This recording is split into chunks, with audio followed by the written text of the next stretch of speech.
Before we dive into this story, let me ask you something. What if the most unexpected person at a glamorous gala became the hero of the night? Stay with me until the end, because this tale will leave you stunned. And hey, don't forget to hit that like button and subscribe to the channel right now so you never miss stories that move your heart and stir your soul. The chandeliers glimmered above the ballroom like falling stars captured mid-descent. The gala was the city's grandest annual charity event, hosted by none other than Richard Sterling, the towering figure behind one of the nation's most powerful corporations. Every corner of the room shimmered with wealth, men in tailored tuxedos, women in gowns worth more than most people's homes, cameras flashing, violins playing. And at the farthest edge of the hall, almost hidden behind the marble pillars, stood a man who didn't belong. His name was Daniel Hayes. 42 years old, a single father, and a janitor by profession. He wasn't on the guest list, he was there to work.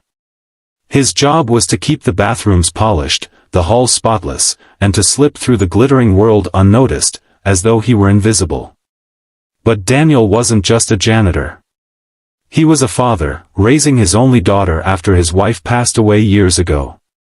Life had been cruel, weighing him down with bills, late nights, and silent battles. Yet, despite his worn shoes and calloused hands, he carried something few in that ballroom could claim: dignity and a quiet kind of strength. As he moved across the floor with a mop bucket tucked discreetly into a corner, his eyes flickered to the heart of the gala, a young woman in a pale blue gown, standing by herself. Her name was Clara Sterling, the CEO's only daughter. She was 23, graceful, with dark brown hair cascading in gentle curls to her shoulders. But unlike everyone else in that brilliant hall, Clara did not take in the shimmer of lights or the colors of gowns. She was blind.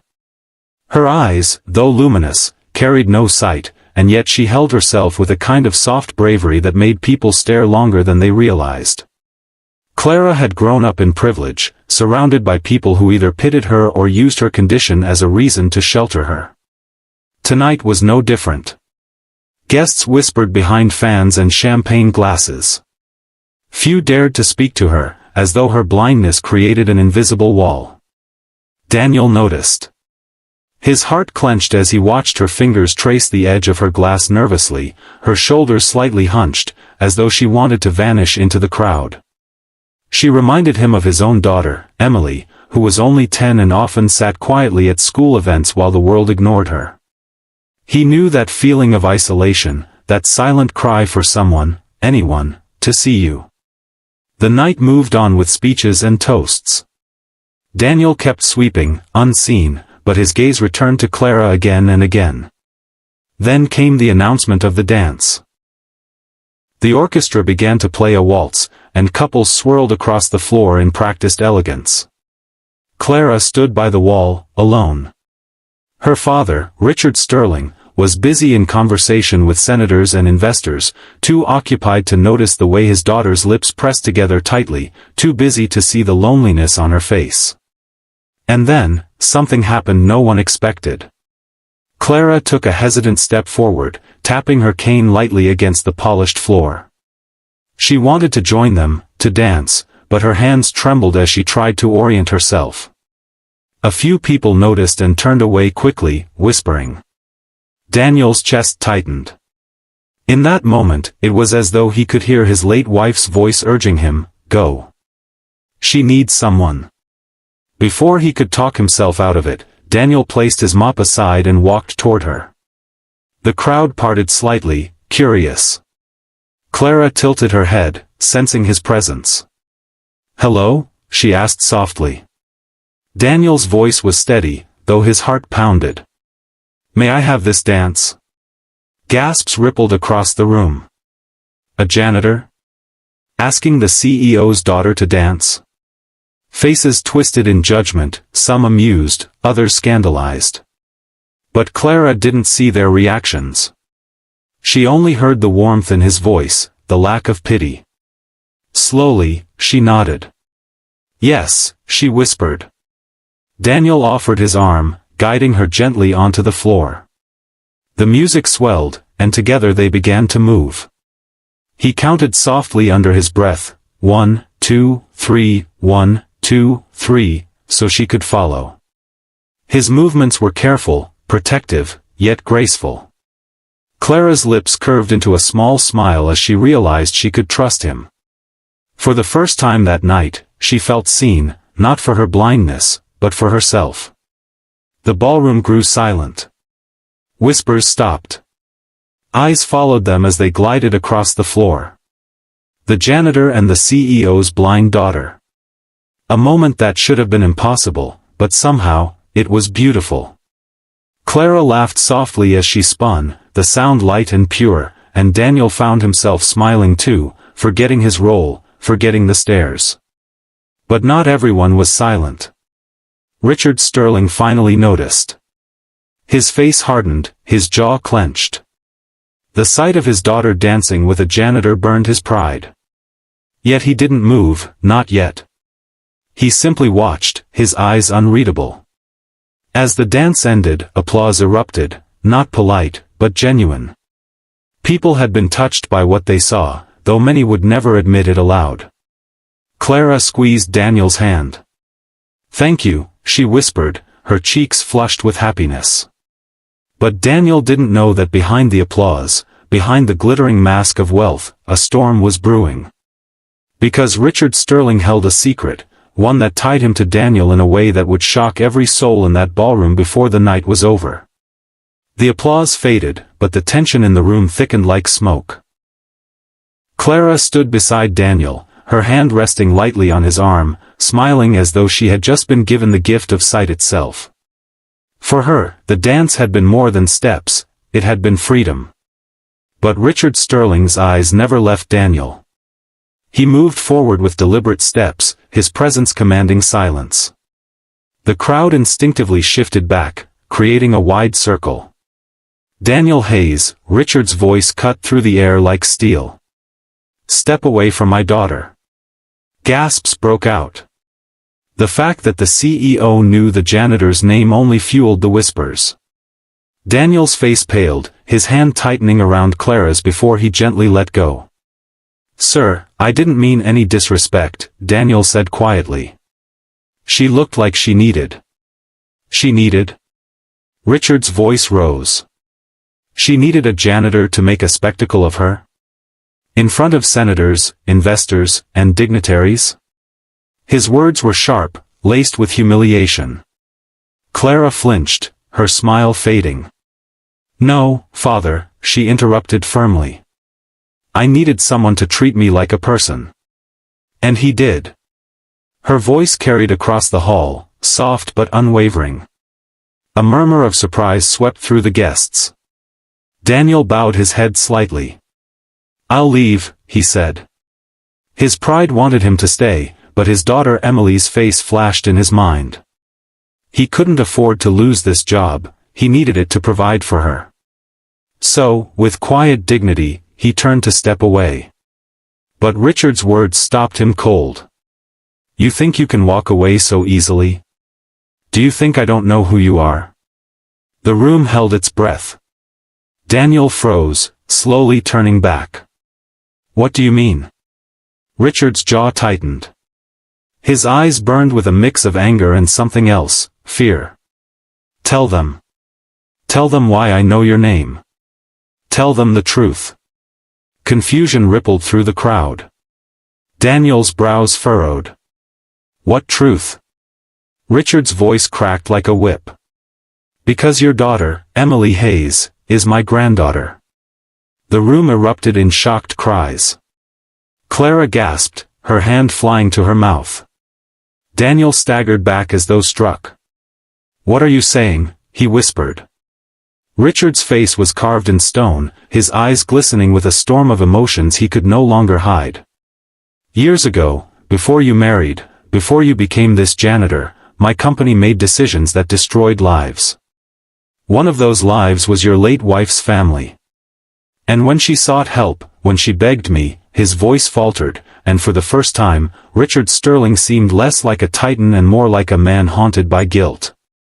"She was my daughter too. Which makes you, family." The silence that followed was deafening. Clara swayed, her hand trembling as she reached out blindly. Daniel, is Emily really my niece? Daniel's throat tightened, his heart thundering. I never knew. She never told me. His voice cracked. I thought your father hated me because I was nothing. Because I was poor. But all this time. The gala was no longer a celebration. It was a stage for revelations that shattered illusions of wealth and power. Richard fell silent, his face ashen. The truth was out, and there was no taking it back. Clara stepped closer, finding Daniel's hand again. Then tonight wasn't just about a dance. It was about family finding each other in the most unexpected way. Daniel's eyes burned with tears he hadn't allowed himself in years. The crowd, stunned into silence, now looked upon the janitor not as a servant but as a man whose life had been bound to theirs by secrets hidden too long. And as the night drew on, no one would forget the moment when a single father dared to dance with a CEO's blind daughter, only to discover that fate had tied them together with bonds stronger than blood. So, what do you think about this twist? If this story touched your heart, don't forget to like the video and subscribe to the channel for more incredible tales. Trust me, you don't want to miss what's coming next. The restaurant hummed with the soft clink of silverware and the murmur of conversations, a warm glow spilling from chandeliers onto polished tables. Ethan Caldwell sat across from his 9-year-old daughter, Lily, her small hands fidgeting with the edge of a crisp napkin. The weight of the day clung to him, board meetings, stock fluctuations, another billion added to his name in some magazine's ranking. None of it mattered here, though. Not when Lily's wide, hazel eyes sparkled under the light, her crooked smile reminding him of her mother, gone 3 years now. Ethan's chest tightened. He'd give every dollar he owned to keep that smile, safe, to shield her from a world that seemed to grow colder by the day. Tonight was their night, just the two of them, a rare escape from the chaos of his empire. But as Lily leaned forward, her voice soft but steady, she said something that stopped his heart. "Daddy, why don't we give our food to that man outside instead?" Ethan froze, his fork hovering mid-air. The words were simple, childlike, but they hit him like a freight train. He followed Lily's gaze to the window where a man in a tattered coat sat on the sidewalk, his shoulders hunched against the autumn chill. Ethan's first instinct was to deflect, to protect Lily from the harsh realities he'd spent his life insulating her from. But her eyes held no judgment, only a quiet, unwavering conviction that made him feel small in a way no boardroom ever had. He forced a smile, trying to regain his footing. "Sweetheart, we ordered this for us. We can get you another plate if you're worried about being hungry." His voice was gentle, but it carried the practiced tone of a man used to solving problems with money or logic. Lily shook her head, her ponytail swaying. "I'm not hungry, Daddy. He looks like he is. And Mommy always said kindness is the best thing we can give." Her words pierced him, each one a thread pulling at the memory of Claire. Her laughter, her habit of slipping cash to strangers, her belief that people were more than their circumstances. Ethan had loved that about her, but he'd buried it deep after her death, building walls of wealth and control to keep the pain at bay. He glanced at the man outside again, thin, unshaven, with a cardboard sign that read, "Anything helps." Ethan's mind raced, security risks, optics, the whispers of other diners. He was Ethan Caldwell, tech mogul, single dad, a name that carried weight. People watched him, judged him. But Lily wasn't watching the world. She was watching him. "Okay. Lil," he said, his voice softer now, "let's do it." He signaled the waiter, a young man with a polite smile, and asked for their meals. 2 plates of pasta untouched, to be packed up. The waiter hesitated, glancing at the window, but nodded. Ethan's heart pounded, not from the act itself, but from the way Lily's face lit up, like she'd just unlocked some secret to the universe. They stepped outside, the crisp air biting at Ethan's face. The man looked up, startled, as Lily approached, holding the takeout bags like they were treasures. "Hi," she said, her voice bright but shy. We got you some food. It's really good pasta. The man blinked, his weathered face softening. For me? His voice was hoarse, like he hadn't spoken in hours. Lily nodded, and Ethan noticed the way her small hands trembled, not from fear, but from the weight of her own courage. The man took the bags, his fingers brushing the handles with care as if afraid they'd vanish. Thank you, little lady, he said, his eyes glistening. You're an angel. Ethan stood a step behind, hands in his pockets, feeling like an outsider in his own daughter's world. He wanted to say something, to offer more. Money, a job, a solution. But the man's gratitude was so raw, so unpolished, it silenced him. Lily didn't hesitate. She sat on the curb beside the man, her dress brushing the dirty pavement, and started talking. Do you like pasta? My mom used to make it with extra cheese. The man chuckled, a sound like gravel. Yeah, I like pasta. Name's Tom, by the way. He opened the bag, the steam rising into the cold air. Ethan watched, rooted to the spot as Lily chatted with Tom like they were old friends. She asked about his dog, a scruffy mutt curled up beside him, and listened as he told her about sleeping under bridges and the kindness of strangers. Ethan's throat tightened.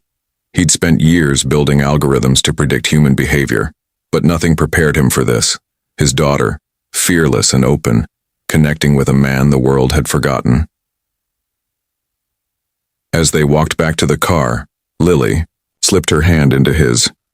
Daddy, can we do that again? She asked, her voice hopeful. Ethan nodded, unable to speak. He'd planned to take her to a movie after dinner, maybe buy her ice cream, but those things felt trivial now. Lily had shifted something in him, cracked open a door he'd long kept shut. The next morning, Ethan woke with Lily's words echoing in his head. He sat in his office, a glass-walled penthouse overlooking Manhattan, and stared at the city below. His empire, Caltech Solutions, had revolutionized data processing, made him a billionaire by 35, but what had it given back? He thought of Claire, who'd volunteered at shelters, who'd believed wealth was a tool, not a shield. He thought of Tom, whose gratitude for a $20 meal had shaken him more than any business deal. He called his assistant, Maria, and asked her to research local shelters and food banks. I want to do something real, he said, his voice firm but unsteady. Maria, used to his laser-focused directives, raised an eyebrow but got to work. By noon, she'd arranged a meeting with the director of a nearby homeless shelter, Hope Haven. Ethan brought Lily along, her small backpack bouncing as they walked through the shelter's doors. The director, a woman named Sarah with tired eyes and a warm smile, showed them around. The shelter was overcrowded, underfunded, but alive with stories. Families starting over, veterans rebuilding, kids not much older than Lily dreaming of better days. Ethan listened, his usual instinct to throw money at problems fading. Lily tugged his sleeve, whispering, "Can we help them, Daddy? Like we helped Tom?" Sarah overheard and smiled. "We could use volunteers," she said. "People to serve meals, sort donations, or just talk to folks. It means more than you know." Ethan hesitated. His schedule was a fortress, meetings stacked like bricks. But Lily's eyes were on him again, and he nodded. "We'll be here," he said, surprising himself. That weekend, Ethan and Lily showed, up at Hope Haven, aprons tied over their clothes. Ethan expected chaos, but there was a rhythm to the work. Ladling soup, stacking plates, wiping tables. Lily moved through the crowd, her laughter cutting through the din, handing out rolls and asking people their names. Ethan watched her, marveling at her ease. He'd spent years protecting her, but maybe she didn't need protecting. Maybe she was teaching him how to live. One man, older with a gray beard, sat alone at a table. Ethan approached, holding a tray of food. "Mind if I sit?" he asked. The man shrugged, and Ethan sat, feeling out of place in his tailored jacket. They ate in silence until the man spoke. "You don't look like you belong here," he said, not unkindly. Ethan chuckled. "I don't. My daughter dragged me into this. He nodded toward Lily, who was helping a young boy with a puzzle. The man smiled faintly. Good kid. Reminds me of mine before. He trailed off and Ethan didn't push. Instead, he listened as the man, whose name was James, shared fragments of his life. A lost job, a sick wife, a string of bad luck. Ethan felt the urge to fix it, to offer a check or a contact, but he held back. James didn't need his wallet. He needed someone to see him. As weeks passed, Ethan and Lily became regulars at Hope Haven. Ethan's board noticed the change. Fewer. Late nights. More talk of community projects. His CFO, a numbers man named Greg, cornered him one day. Ethan, you're not going soft on us, are you? We've got shareholders to answer to. Ethan laughed, but it was hollow.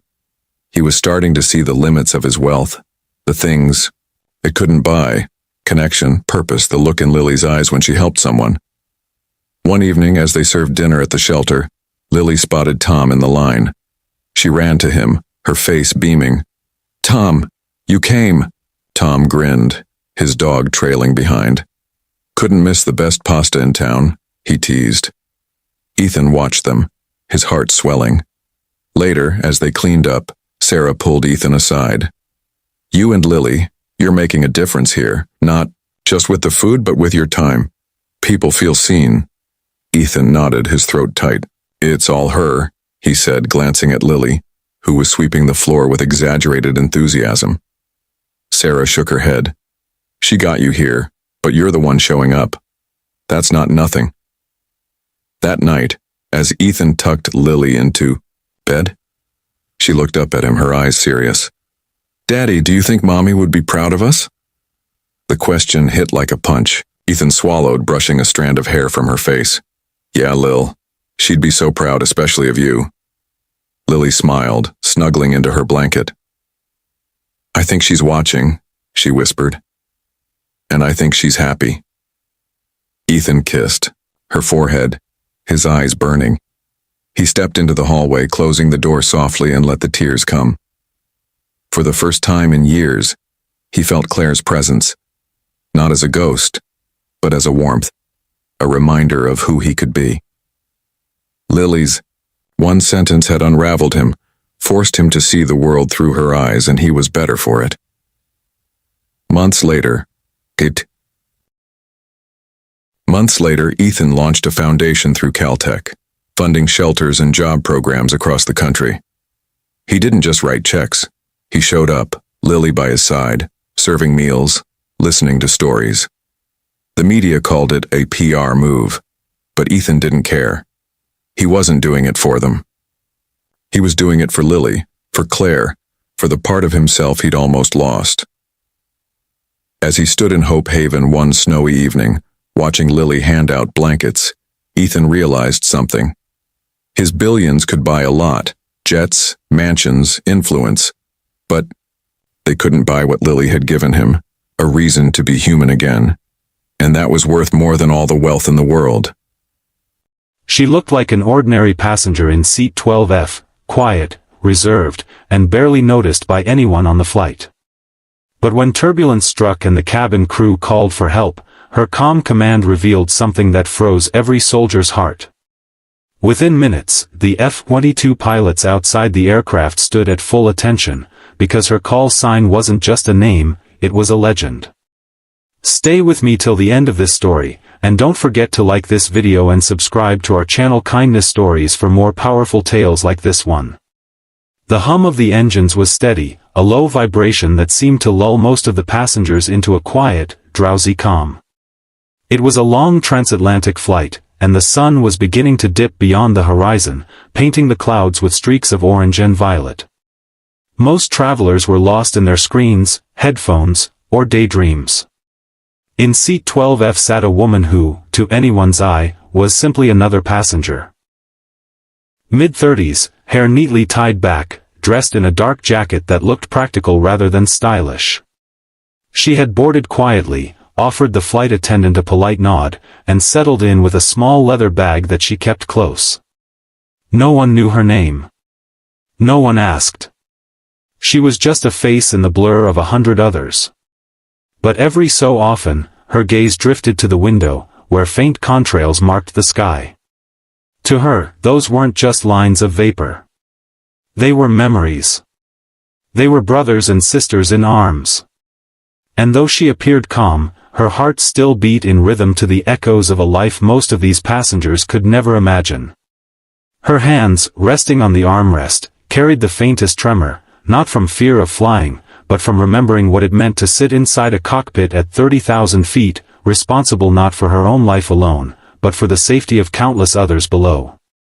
The passengers around her had no clue.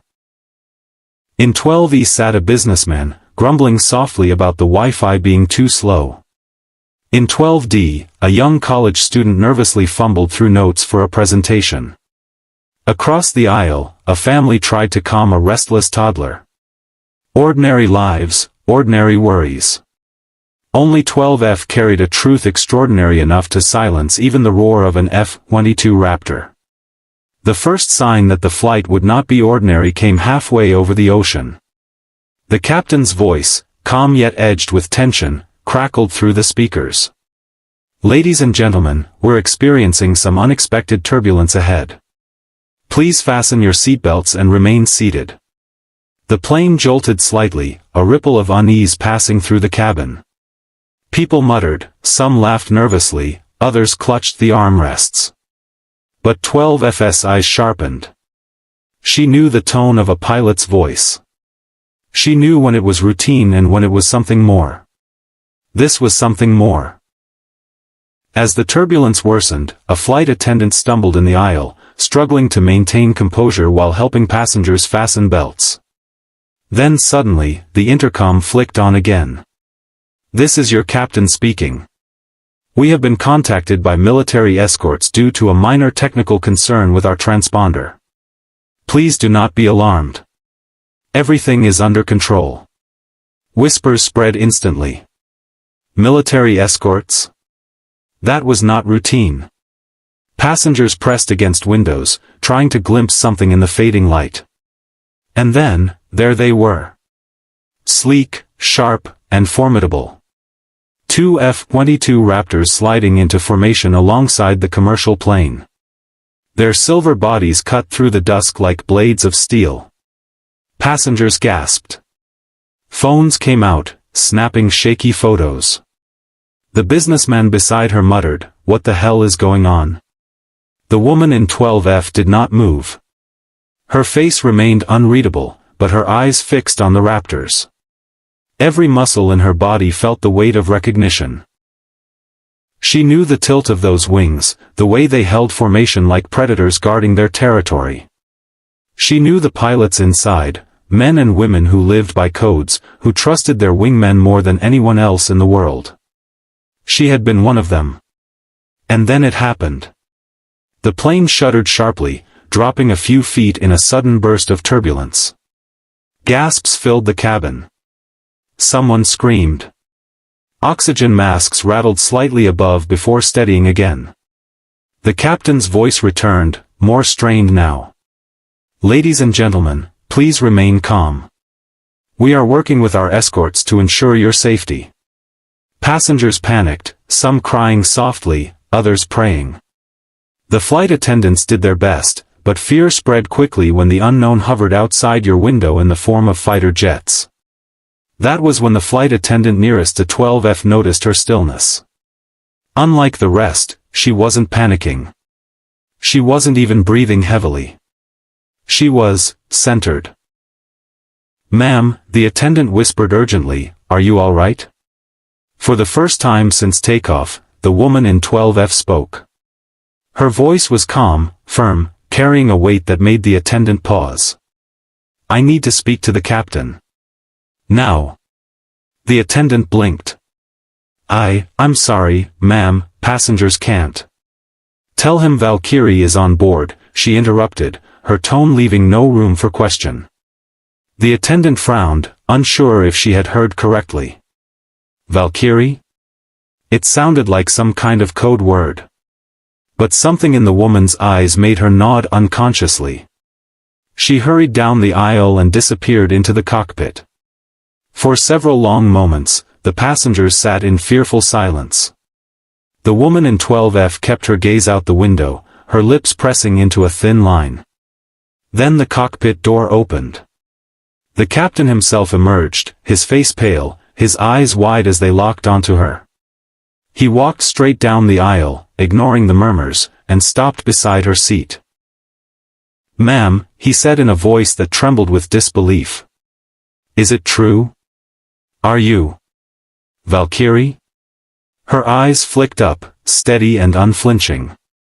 "I was," she replied simply. The captain swallowed hard. Behind him, the murmurs grew louder. The businessmen beside her gawked, confused. The family across the aisle leaned closer. Everyone suddenly realized this wasn't just an ordinary passenger. The captain bent down, his voice dropping to a near whisper.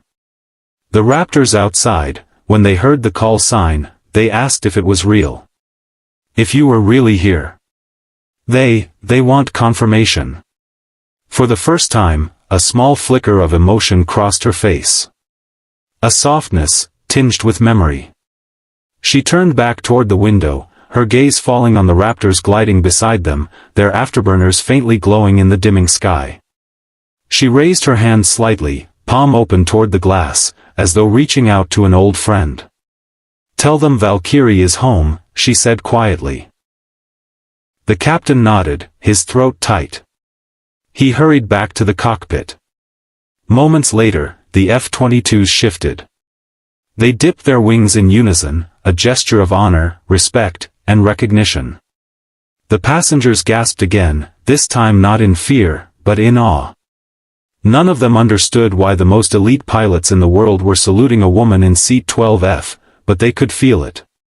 Whatever her story was, it was bigger than any of them could imagine. The businessman beside her whispered, Who are you?" She didn't answer. She just leaned back in her seat, closed her eyes, and let the hum of the engines carry her back, not to this flight, not to this cabin, but to the skies she once commanded. Memories surged, missions flown in silence, nights spent staring at radar screens, comrades lost and remembered. The name Valkyrie wasn't just a call sign. It was a promise. A protector. A legend written in the clouds. And now, even here, in seat 12F, it still carried weight enough to make the strongest warriors stand at attention. As the passengers whispered, the F-22s held their formation, watching over the plane like guardians. Inside, silence wrapped around seat 12F. Finally, the woman opened her eyes, her voice steady but soft. "I was once their wing," she said, more to herself than anyone else. "And when you've flown through fire with them, you never stop being one of them." Tears welled in a few passengers' eyes, realizing they were sitting beside a legend. The Raptors dipped one last salute before breaking away. In that moment, everyone knew, they were safe, because Valkyrie was home. Have you ever thought life was done surprising you, only to have one night change everything? Stick with me until the end of this story, because the twist will touch your heart in ways you won't expect. And before we dive in, don't forget to hit the like button and subscribe to the channel for more powerful stories just like this one. It was a cool autumn evening when Daniel walked nervously into the brightly lit school auditorium for the annual parent-teacher night. The chatter of parents echoed off the walls as children ran past, laughing. Daniel adjusted the collar of his plain blue shirt and ran a hand through his hair, trying to shake off the fatigue of another long day at work. At 35, he had grown used to carrying the world on his shoulders. As a single dad raising his 8-year-old daughter Lily, every day was a balancing act between his job as a mechanic and his role as both mother and father. He often thought he was failing at both, but Lily's smile gave him the courage to keep going. The auditorium smelled faintly of fresh paint and coffee. Teachers sat at tables arranged in a long row, each waiting to speak to parents about their child's progress. Daniel clutched Lily's backpack strap in one hand and held her tiny hand with the other. She skipped beside him with excitement, unaware of her father's nervousness. "Daddy," she whispered with wide eyes, "Miss Carter says there's a surprise tonight." Daniel smiled softly, bending down to meet her gaze. Maybe the surprise is good news about your grades. But when he straightened and glanced toward the far end of the room, his entire world shifted. His heart skipped a beat, his steps faltered, and suddenly the years collapsed like they had never existed. Because standing there, elegant, poised, and radiant, was Emma Carter, the woman he had loved more than life itself 15 years ago. The same woman who had vanished from his world after college without explanation, leaving him broken and wondering what he had done wrong. She wore a tailored black suit that seemed to glow under the auditorium lights.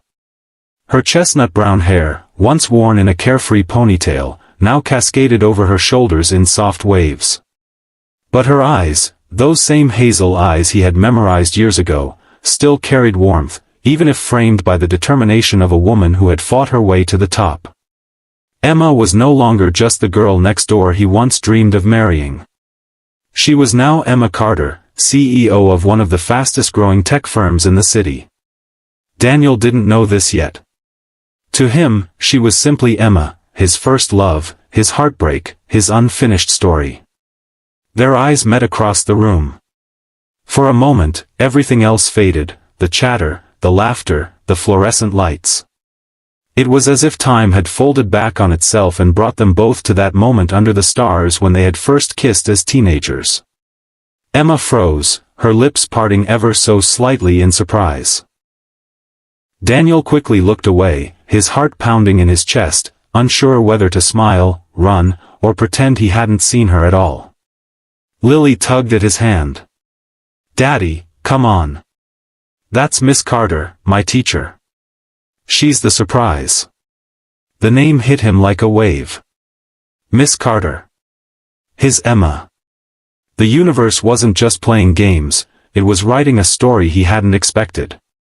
Emma's voice rang out warmly as she welcomed parents. Her words flowed with confidence, but Daniel noticed the slight tremor when she finally addressed him. "Mr. Thompson," she said, her eyes flicking down to Lily before returning to him. "It's good to see you, again." Daniel's throat tightened. He forced a polite smile. "Likewise, Miss Carter." The formality in his tone made something flicker in her gaze. Was it regret, or longing? As the meeting continued, Daniel tried to focus on Lily's achievements, how she excelled in reading and showed creativity in art. But his mind was trapped in the past. He remembered late nights studying together, whispered promises of a future, and the painful silence that followed when she left. Emma, too, struggled to keep her composure. Seeing Daniel, older now, carrying the weight of responsibility in the lines of his face, made her wonder if fate had brought her back not just for Lily, but for something she had lost long ago. After the formalities, parents began leaving, chatting happily. Daniel tried to escape quietly, but Emma called out softly. "Daniel, wait." He froze, his heart leaping at the sound of his name on her lips. Slowly, he turned. "Yes?" She hesitated, her fingers gripping the edge of the desk. "It's been a long time." Daniel chuckled bitterly. 15 years qualifies as long, yeah. Emma flinched, guilt flickering in her eyes. "I never meant for it to happen the way it did." "Then why did it?" he asked, his voice low but steady. For a moment, she couldn't answer. The auditorium felt emptier, quieter, as though waiting for her confession. She opened her mouth but closed it again. Instead, she said, "You've done well with Lily. She's a bright, kind girl. You should be proud." Daniel swallowed hard, emotions twisting inside him. He wanted to demand answers, to pour out the years of pain and longing. But Lily's laughter broke the tension as she ran up with a drawing she had made. "Look, Daddy. Miss Carter says I draw like a real artist." Daniel knelt to hug his daughter, hiding the turmoil in his eyes. Emma watched them, her heart aching with unspoken words. She remembered the boy who once dreamed of a family with her, and now she saw the man who had built one without her. Yet something in her heart whispered that their story wasn't finished. As Daniel walked Lily to the car, Emma stood by the door, watching. She had built an empire, commanded boardrooms, and earned respect in every corner of her industry. But at that moment, none of it mattered. She wasn't the CEO of a company. She was just Emma. A woman who had once loved and lost, now standing at the edge of something she never thought she'd find again. And Daniel, sitting in the driver's seat with his daughter, gripped the wheel tightly. He told himself it was just coincidence, nothing more. But deep down, a part of him he thought had died long ago stirred awake. Because sometimes, life doesn't give you one love story. Sometimes, it gives you a second chance. The days after parent-teacher night felt heavier for Daniel. He tried to focus on work and on Lily's routine, but Emma's sudden return kept replaying in his mind. Why was she here? Why had she left all those years ago? And most painfully, why did his heart still race at the sight of her smile? Emma, on the other hand, couldn't ignore the ache of unfinished words. She had walked away 15 years ago not because she stopped loving him, but because her family had forced her to choose a life far from the one they dreamed of. She thought burying her heart in ambition would be enough. Yet standing in front of Daniel and Lily, she realized the success she had built meant little without the love she once knew. One evening, Emma stopped by Daniel's small home. Lily had invited her, excitedly telling her dad that, "Miss Carter wants to see my new painting." Daniel hesitated but agreed. When Emma stepped inside, she wasn't greeted by wealth or luxury, just warmth. The cozy living room smelled of fresh cookies, Lily's laughter filled the air, and Daniel's quiet presence made the space feel safe. For the first time in years, Emma felt like she belonged. When Lily went upstairs, Daniel finally asked the question that haunted him. "Why did you leave, Emma?" No explanations, no goodbye. Her voice trembled as she admitted, "Because I was scared. Scared of failing you, scared of not living up to the future my parents demanded. I thought leaving would protect you from the chaos of my world. But it was the biggest mistake of my life." Tears glistened in her eyes. "And seeing you now, I realize what I lost." Daniel stayed silent for a long moment. Then he sighed. "I spent years hating you, Emma. But tonight, looking at you with Lily, I realized something. Maybe we were meant to find each other again when we were ready." Their eyes locked, and this time there was no bitterness, only hope. Emma reached for his hand, and he didn't pull away. Lily peeked from the stairs, smiling without fully understanding why her daddy and her teacher looked so happy together. And in that quiet moment, the single dad and the CEO knew that fate had given them a second chance, not just to fall in love again, but to build the family they once dreamed of. Sparkles, if you enjoyed this story, don't forget to like this video and subscribe to the channel for more heart-touching stories. "You're going to regret this," she whispered under her breath, staring at him across the dimly lit club. Her heels clicked nervously on the polished floor as she tried to steady her nerves. Emma had never been one to enjoy chaotic nights, but tonight was a friend's insistence, a party full of strangers and music so loud it vibrated through her chest. She never expected her life to pivot in the most bizarre way possible, all because of a single encounter. He was leaning casually against the bar, an air of effortless confidence surrounding him. Dark hair slightly tousled, piercing hazel eyes scanning the room as if it were his personal domain. Something about him demanded attention without uttering a single word. And then, he looked at her. That fleeting glance, an almost imperceptible smirk, sent shivers down her spine. Emma immediately looked away, embarrassed, trying to appear unaffected, but she knew the effect was mutual. As fate would have it, their paths collided just moments later. She was fumbling with her clutch when he suddenly appeared beside her. "Need some help with that?" His voice was smooth, teasing but not intrusive. Emma blinked, caught off guard. She had never experienced this type of bold charm that felt both exhilarating and slightly dangerous. For the rest of the night, he was impossible to ignore. Drinks, dances, and fleeting touches, each moment igniting an unspoken tension between them. Emma's mind tried to rationalize it. She told herself it was temporary, a fun distraction. She had no idea how intense the night would become.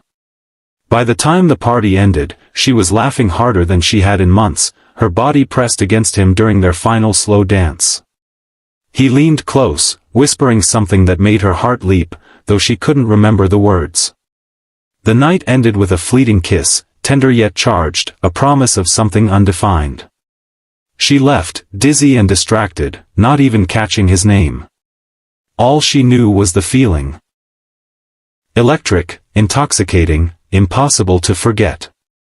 The next morning, Emma woke up with a strange mix of excitement and regret. The memories of the night played over and over, like a movie she couldn't pause. She didn't expect to hear from him, but then her phone buzzed with a message, "Hope you got home safe." Coffee? Her heart skipped. Was it real? Or a cruel joke? She agreed, nervous anticipation building with each passing second. Their coffee date was awkwardly perfect. Conversation flowed effortlessly despite the lingering tension.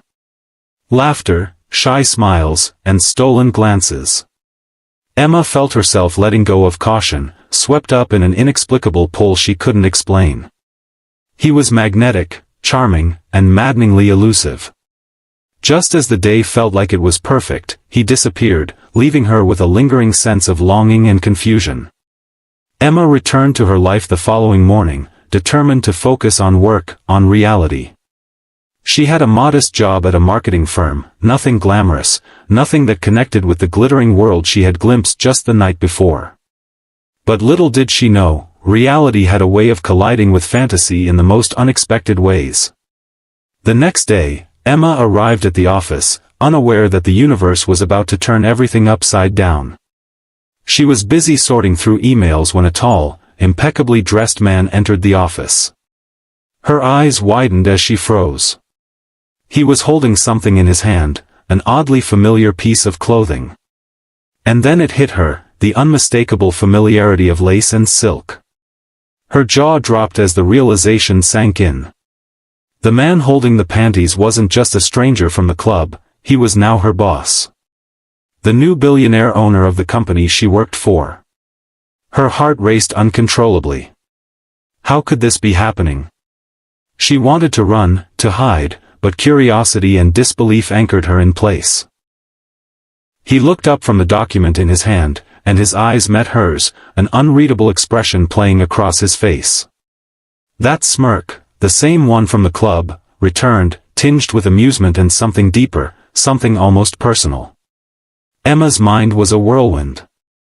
Questions collided with emotions she didn't know how to handle. Why did he have the panties? Was it a joke? A test? Or was this some bizarre game she had unknowingly become a part of? She tried to keep her composure, but the room seemed to spin. Her office felt suddenly smaller, charged with tension she couldn't escape. Over the next few hours, she found herself navigating a world she barely recognized. Every encounter with him was electric yet unnerving. He seemed to know exactly how to push her buttons, blending professional authority with personal intrigue. Emails, meetings, casual hallway conversations, all laced with an unspoken awareness of the previous night. Every glance, every smile, every tiny gesture sent her pulse racing. And yet, there was an undeniable kindness beneath the intensity. Small gestures, covering for her mistakes, subtle compliments, protection from office politics, made her question everything she thought she knew about him. Emma realized she was caught in a delicate balance between fear, fascination, and the growing pull of attraction. By the end of the day, she was exhausted but electrified. She had survived an emotional roller coaster, a collision of fantasy and reality that left her reeling. And as she left the office, she couldn't shake the feeling that her life was about to change forever. The following morning, Emma walked into the office, trying to convince herself that she could handle the chaos that had become her life. But the moment she stepped into the lobby, her heart lurched. He was there, waiting, calm, composed, impossibly handsome. And that smirk. It had become a permanent fixture in her mind, impossible to erase. The days that followed were a dizzying mix of professional tension and personal intrigue. Every meeting, every glance, every conversation with him was layered with unspoken emotion. He tested boundaries, challenged her intellect, and yet, displayed a vulnerability that contradicted his billionaire persona. Emma found herself simultaneously terrified and captivated. The office became a stage for a private drama neither of them could acknowledge publicly. Colleagues whispered about their chemistry, unaware of the deeper, more complicated story. Emma tried to maintain her professionalism, but every interaction pulled her deeper into a world she didn't understand, a world where power, desire, and intrigue intertwined. One evening, Emma stayed late, buried in work she couldn't seem to finish. The office was silent except for the hum of computers and the occasional rustle of papers. Suddenly, the door opened, and he stepped in, holding a folder, but this time, there was something different in his expression. Softness, curiosity, and a trace of mischief. "I thought you might need some help," he said casually, though his eyes betrayed a personal interest far beyond professional courtesy. Emma's pulse quickened. They worked side by side, laughter and tension mingling seamlessly. And then, without warning, he leaned closer, and their proximity ignited a spark neither could ignore. The air between them was electric. Their professional roles blurred as emotions took over. The intensity of the moment made it impossible to think logically. Emma realized that whatever this was, it was beyond control. She was drawn to him in a way that defied explanation, a connection forged in unpredictability and desire. Days turned into nights filled with stolen moments, secret smiles, and fleeting touches. Yet, the mystery of his persona, the billionaire power, the strange familiarity from the club, the peculiar sense of play, kept her on edge. Emma realized she was falling for him, completely and irrevocably, but the question remained, did he feel the same? Or was she merely a fascinating distraction in a life too complicated to be tamed? One afternoon, the truth finally unfolded in a way Emma hadn't expected. He called her into his office, a rare seriousness in his expression. The conversation began professionally, but slowly, subtly, the layers of pretense fell away. Confessions, admissions, and truths mingled with playful teasing. And then, in a moment that seemed suspended in time, he handed her something familiar, the panties. Emma froze, but the tension this time was different. It was not embarrassment or confusion, but understanding. He smiled, an unguarded, sincere smile that melted every doubt. "I wanted you to know that last night wasn't a coincidence. And neither is today," he whispered. Her heart soared and trembled simultaneously. The chaos, the fear, the intrigue, all of it crystallized into a single, overwhelming realization: they were bound by something extraordinary, unpredictable, and entirely theirs. Love, power, and destiny collided in that moment, leaving Emma breathless. And as they stood there, caught between worlds, between roles, between past and present, Emma knew her life had changed forever. The billionaire wasn't just a boss. He was the man who had captivated her heart in a single night, and now, he was the one who would redefine everything she thought she knew about love and fate. If you loved this twist, smash that like button and subscribe to our channel for more thrilling stories. Trust me, you don't want to miss what comes next.